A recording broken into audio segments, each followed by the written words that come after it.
बांगलादेशात लष्कर आणि राजकीय नेत्यांनी लोकशाही प्रस्थापित करण्यासाठी एकत्रितपणे काम करण्याचं संयुक्त राष्ट्रांचं आवाहन.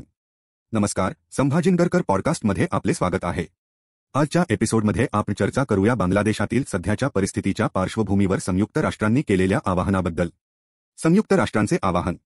बांगलादेशच्या प्रधानमंत्री शेख हसीना यांच्या राजीनाम्यानंतर तिथल्या लष्करी आणि राजकीय अधिकाऱ्यांनी देशात शांततापूर्ण लोकशाही प्रस्थापित करण्यासाठी एकत्र येऊन काम करावं, असं संयुक्त राष्ट्रांचे महासचिव अँटोनियो गुटेरेस यांनी म्हटलं आहे. लोकशाही आणि मानवी हक्कांचे संरक्षण.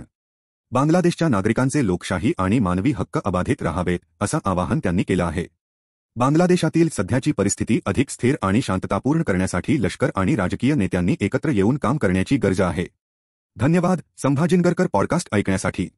बांगलादेशातील परिस्थितीवर अधिक अपडेट्स आणि ताज्या बातम्यांसाठी आमच्या वेबसाईटला आणि सोशल मीडियाला फॉलो करा. पुढील एपिसोडमध्ये पुन्हा भेटूया, तोपर्यंत सुरक्षित रहा. धन्यवाद.